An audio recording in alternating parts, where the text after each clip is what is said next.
Hello friends, welcome to Sahitya Shiksha. Today here we will discuss about John Updike novel Rabbit Redux. Rabbit Redux 1971 में लिखा गया। John अपडाइक ने rabbit series लिखी थी। Rabbit Redux उसका second novel है।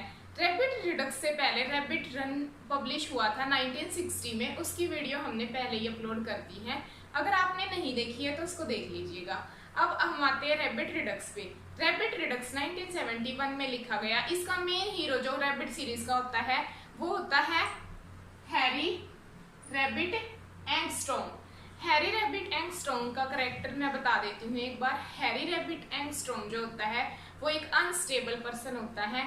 इसमें ऑथर ने मेनली जो अमेरिका की क्योस भरी लाइफ थी जो वो उसको रिप्रेजेंट करा गया है कि कैसे लोग खुद को संभाल नहीं पा रहे थे, वो एक रिलेशन मेंटेन नहीं रख पा रहे थे, कैसे वो सोसाइटी में पूरे अस्त व्यस्त हो गए थे और एक नए कल्चर को अडॉप्ट करने में उनको कितनी ज़्यादा दिक्कतें आ रही थी। आज हम इस वीडियो में पूरा शुरू से एंड तक इसकी थीम्स और करेक्टर्स के बारे में और समरी सब कुछ डिस्कस करेंगे। चलो सबसे पहले मैं आपको रैबिट रिडक्स का मतलब बता देती हूँ। What is the meaning of rabbit Redux? Meaning rabbit means author, यानी कि ऑथर ने खुद को रिप्रेजेंट करा है थ्रू रैबिट और रैबिट को मेन हीरो लिया है, ठीक है, जो कि हमारा है हैरी रैबिट एंगस्ट्रॉम। तो रैबिट इसका मेन हीरो है और रिडक्स का मतलब होता है रिटर्न। अब जो रैबिट है वो कहाँ से रिटर्न होता है ये हमने पहली वीडियो में बता दिया है रैबिट रन में, कि फर्स्ट वीडियो में वो क्या हो जाता है, वो फैमिली को छोड़कर चला जाता है। अब इस वीडियो में क्या होता है, इस वीडियो में वो लौट के आ जाते हैं। तो अब कैसे क्या होता है, चलो ज्यादा देर ना करते हुए हम शुरू करते हैं स्टोरी। चलो सबसे पहले मैं बता देती हूँ कि रैबिट की वाइफ होती है जेनिस। तो पिछले नोवेल में ये दोनों एक दूसरे से अलग हो जाते हैं, इनकी डॉटर की डेथ हो जाती है उसके कारण। अब क्या होता है कि जब पिछले नोवेल शुरू होता है रैबिट रन, तो उसमें जो रैबिट था वो 26 ईयर का था, बट इसमें जो रैबिट है वो 36 ईयर का भी हो गया है। और क्योंकि ये 10 साल बाद लिखा गया था उसके, और 36 ईयर का अगर ये हो गया है तो अब इसमें दिखाया जाता है कि सबसे पहले ये एक स्कूल में बास्केटबॉल का चैंपियन था वहाँ पे। उसके बाद ये उस जॉब को छोड़ देता है। उसके बाद ये शुरू करता है एक सेल्समैन का काम। और अब दिखाया जाता है कि एक टाइप सेटर है, यानी कि टाइप राइटर जो मशीन्स होती है जो फोटोकॉपीज के काम आती हैं, उनमें अब ये काम कर रहा है। पहली दो जॉब भी इसको बहुत ज़्यादा बोर लगती थी, इस वजह से इसने छोड़ दी थी। बट अब जो ये जॉब कर रहा है ये उससे भी बिल्कुल खुश नहीं है और ये इसको भी छोड़ना चाहता है। तो अब क्या होता है कि पहले की तरह ये इससे भी सेटिस्फाई ही नहीं है, ना अपनी वाइफ से सेटिस्फाई था ना जॉब से था, तो इसने दोनों चीज़ों को छोड़ दिया था। अब ये एक कम्युनिटी बना लेता है। एक कम्युनिटी का मतलब होता है कि उस टाइम पे लोग खुद की रिस्पॉन्सिबिलिटीज को शेयर करने के लिए कम्युनिटी बना लेते थे। जैसे कि हम इंडिया में कह सकते हैं कि औरतें जो शाम के टाइम बैठती हैं एक ग्रुप बना के सबकी चुगलियाँ करती हैं, उस टाइप का हम कह सकते हैं। तो ये भी उसी टाइप का एक सिनेरियो क्रिएट कर लेता है जिससे कि इसके माइंड को रिलीफ मिल सके और वो एक प्रेशर से बच सके। चलो अब ये तो था हमारे कुछ हीरो के बारे में। अब क्या होता है, जब पिछले नोवेल में जेनिस और ये अलग अलग हो गए थे तो जेनिस का अफेयर शुरू हो गया था चार्ली के साथ। चार्ली स्टारवोस था, ये भी एक कार कंपनी में सेल्समैन था।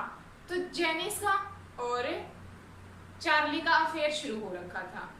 अब थर्ड नंबर पे आ जाते हैं हम नेल्सन पे। इन दोनों का, हैरी का और जेनिस का बेटा था नेल्सन।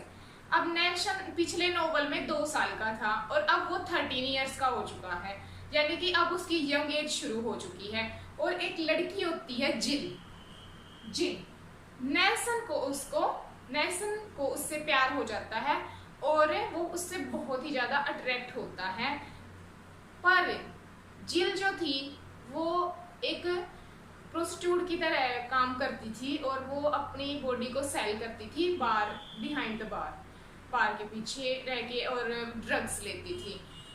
तो एक और करेक्टर है स्कैटर होता है, वो एक ब्लैक मैन होता है और उसके थ्रू ये रिप्रेजेंट करा जाता है। जैसा कि मैंने पिछले नोवेल में आपको बताया था कि उस टाइम पे जो अफ्रीकन मूवमेंट चला हुआ था, यानी कि ब्लैक लोगों को वाइट लोग बहुत ही ज़्यादा स्ट्रेस कर रहे थे, और जो ब्लैक लोग थे वो इस चीज़ को लेकर बहुत ज़्यादा डिप्रेस में थे और मूवमेंट शुरू कर रहे थे कि कैसे हमें फ्रीडम मिले।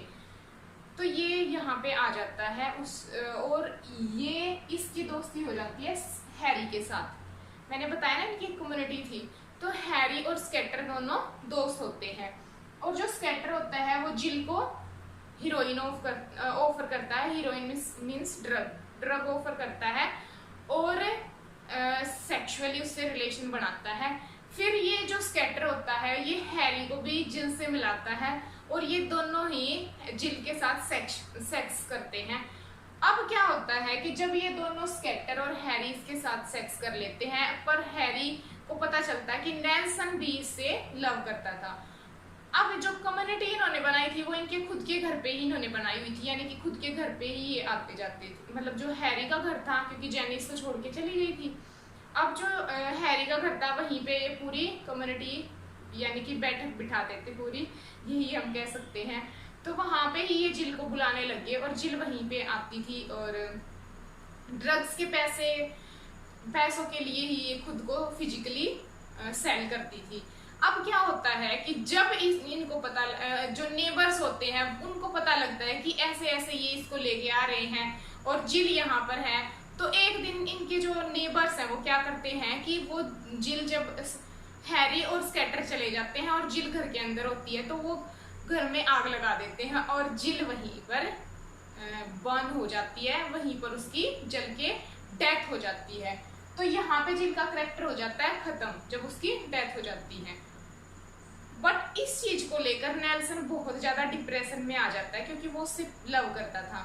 अब स्केटर होता है वो हैरी को समझाता है कि तुम नेल्सन के पास जाओ, और क्योंकि वो बहुत ही ज्यादा डिप्रेस्ड है, और उसको समझाओ, ठीक है। चलो ये तो थी इनकी स्टोरी। अब दोबारा से हम आ जाते हैं जेनिस पर। जेनिस और चार्ली का अफेयर चल रहा होता है, जैसे कि मैंने बताया। उसी बीच एक इंसिडेंट होता है कि चार्ली को हार्ट अटैक आ जाता है, और जो जेनिस होती है वो उसकी लाइफ को बचा तो लेती है, बट अब जेनिस है वो ये समझ गई कि इसकी लाइफ अब जब ज्यादा लंबी समय तक नहीं चलेगी, और वो वहीं पे चार्ली को छोड़ देती है। और जब वो चार्ली को छोड़ देती है तो फिर वो जाती है हैरी के पास। वो दोबारा से किसके पास लौट के आ जाती है? हैरी के पास। तो अब आपको समझ में आ रहा है कि जेनिस भी हैरी के पास जा रही है, हैरी अपने बेटे के पास जा रहा है, तो इन तीनों का रियूनियन होना शुरू हो गया। तो अब आपको टाइटल का मतलब समझ में आ रहा है रैबिट रिडक्स की, कैसे वो रिटर्न हो रहे हैं अपनी फैमिली की तरफ।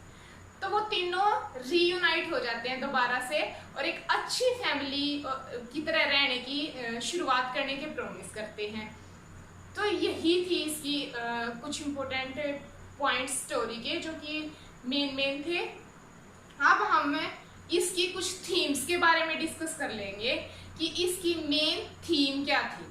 चलो सबसे पहले मैं बता देती हूँ, ये इसकी कुछ थीम्स हैं। सबसे पहले थी फ्रीडम। अब हर करेक्टर फ्रीडम से जुड़ा हुआ है, मैं एक एक करके हर करेक्टर को एक्सप्लेन करती हूँ कैसे।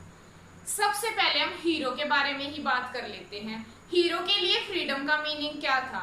हीरो के लिए फ्रीडम का मीनिंग था कि वो अपनी जॉब से फ्री हो जाए, उसको कोई बोरिंग जॉब ना करनी पड़े, वो अपनी जॉब से बिल्कुल फ्री हो जाए। सेकंड हम बात करते हैं जेनिस की। अब जेनिस का चार्ली के साथ अफेयर चल रहा था, तो वो चाहती थी कि मैं उसके लिए जो अफेयर था अब ये एक बहुत ही ज्यादा बोझ बन गया था, और वो चाहती थी कि मैं इस अफेयर से अब क्या हो जाऊं, फ्री हो जाऊं। थर्ड हम बात करते हैं नेल्सन की। अब जो नेल्सन था, जेनिस तो चली गई थी उसको छोड़कर, तो जो नेल्सन था वो उसके ऊपर जो उसके फादर था रैबिट, उसकी बहुत ही ज्यादा रेस्ट्रिक्शन थे, बहुत ज्यादा उसको वो मतलब एक as a parent as a father बहुत ही ज्यादा रेस्ट्रिक्शन में रखता था। तो नेल्सन चाहता था कि मैं अपने फादर के रेस्ट्रिक्शन से फ्री हो जाऊं। अब फिर हम बात करते हैं जिल की। जिल एक वाइट गर्ल थी, और ये अपने पेरेंट्स, जो इसके पेरेंट्स थे वो बहुत ज़्यादा स्ट्रिक्ट थे, तो ये उनसे फ्री होना चाहती थी, इसीलिए ये उनको छोड़ के आ गई थी। अब हम बात करते हैं स्केटर की। स्केटर जैसा कि मैंने पहले ही बताया एक वाइट पर्सन था, और स्कैटर जैसा कि मैंने पहले ही बताया एक ब्लैक मैन था और ये चाहता था कि जो ब्लैक पीपल को दबाया जा रहा है या ब्लैक का एग्जिस्टेंस ही खत्म कर दिया गया है, वो मैं दोबारा से मुझे वो मिले और उसी चीज को ब्लैक और वाइट के जो चंगुल है उससे मैं फ्री हो जाऊं। तो इसके लिए जो एक ब्लैक की आइडेंटिटी थी उससे फ्री होना ही इसके लिए फ्रीडम था। अब सेकंड वाली जो थीम है दैट इज कॉल्ड ड्रग्स। अब मैंने बताया कि जिल ड्रग लेती थी। अब उस टाइम पे क्या हो रहा था ना अमेरिका में कि न्यू मूवमेंट, एक बहुत सारे मूवमेंट चल रहे थे और उसके बाद एक न्यू ईरा की शुरुआत हुई थी that is called post modern era. अब जब पोस्ट मॉडर्न ईरा में लोग जा रहे थे, उससे पहले जो मॉडर्निज्म था उसमें वर्ल्ड वॉर सेकेंड हुआ था 1945 में, वो फिनिश हुआ था और उसके इफेक्ट लोगों पे बहुत लंबे समय तक रहे थे।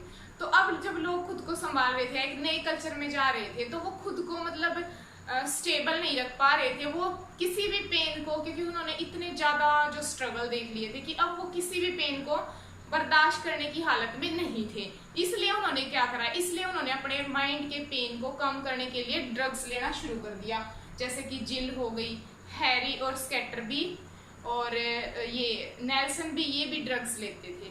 ठीक है, नेक्स्ट हमारी है सेक्स। अब देखो, वैसे तो जिल एक यंग गर्ल होती है, उसकी एज नेल्सन के ही नियर अबाउट थी, बट फिर भी हैरी और स्कैटर दोनों से सेक्स करते हैं और जिल को भी इससे कोई प्रॉब्लम नहीं होती है। तो लोग बस क्या कह रहे हैं, लोग लस्ट में और खुद को खुशी देने में जी रहे हैं। वो ये नहीं सोच रहे कि इनके रिजल्ट क्या होंगे, तो इस बारे में बिल्कुल नहीं सोच रहे। और जेनिस भी अफेयर कर लेती है चार्ली के साथ। तो बिल्कुल मतलब ये दिखाया गया है कि कैसे लोग खुल के एक रिलेशन बना रहे हैं और कैसे वो बिल्कुल भी ये नहीं सोच रहे कि इनका रिजल्ट क्या होने वाला है। नेक्स्ट है हमारा that is very important culture. Hippie movement भी बोल सकते हैं या हिप्पी कल्चर भी हम इसको बोल सकते हैं। इसमें क्या होता है कि हिप्पी मूवमेंट या हिप्पी कल्चर वो था जब लोग फ्री होके किसी को भी ना देख के खुल के ड्रिंक कर रहे हैं, अपना एक कल्चर बना लिया है, खुद का एक डांस कर रहे हैं या खुद ऐसी लाइफ जी रहे हैं कि दूसरों से कोई मतलब नहीं है, सबसे रिश्ते तोड़ लिए हैं। मतलब कि टिंटम ड्रम जो था वो भी इसी में आ जाता है कि कैसे लोग खुद की लाइफ में जी रहे, उनको कोई मतलब नहीं है कि वो सेक्सुअली रिलेट हो रहे हैं या फिर वो किसके साथ कहाँ पे जा रहे हैं। मतलब कि ऐसा कल्चर जिसमें लोग बस ये चाहते हैं कि बस हमें पेन ना हो, हमारा माइंड जो है वो बिल्कुल रिलैक्स रहे, हमें किसी भी तरीके का पेन ना हो। तो ये था कल्चर। नेक्स्ट है रिस्पॉन्सिबिलिटी। अब आपको इतना समझ के ये तो समझ में आ ही गया होगा कि रिस्पॉन्सिबिलिटी क्या। रिस्पॉन्सिबिलिटी का मतलब होता है कि जिम्मेवारी। तो सारे कैरेक्टर कैसे अपनी जिम्मेवारियों से भाग रहे थे। जिल अपनी जॉब से भाग रहा था, जेनिस अपने रिश्तों से भाग रही थी, नेल्सन अपनी रिस्पॉन्सिबिलिटी से भाग रहा था, जिल अपने पेरेंट्स जो उसके थे उनकी अगर उनके विचारों पे खरा उतरना था उससे भाग रही थी, स्कैटर अपनी आइडेंटिटी से भाग रहा था। लोग कैसे अपनी आइडेंटिटी को छोड़ छोड़ के भाग रहे थे। और एक बात मैं बता देती हूँ कि जो रैबिट रिडक्स है, इसी नाम का एक पोएम लिखी गई थी। जॉन ड्राइडन रेस्टोरेशन पीरियड के पोइट थे, उन्होंने एक पोएम लिखी थी that is called Astraea Redux. Astraea Redux लिखी थी उन्होंने 1660 में। तो एक और लिटरेचर वर्क है इसी टाइटल पे बेस। तो ठीक है, अब हमने ये नोवेल अच्छे से डिस्कस कर लिया है, इसकी समरी और थीम। अगर आपको ये नोवेल अच्छे से समझ में आ गया है तो लाइक, कमेंट एंड शेयर कीजिएगा, चैनल को सब्सक्राइब कर लीजिएगा ताकि अगली वीडियो आप तक जल्दी ही पहुंच जाए। और अगर आप चाहते हो कि इस रैबिट सीरीज के ऊपर अगला नोवेल मैं अपलोड करूँ तो कमेंट बॉक्स में बता दीजिएगा। Thank you friend, thank you.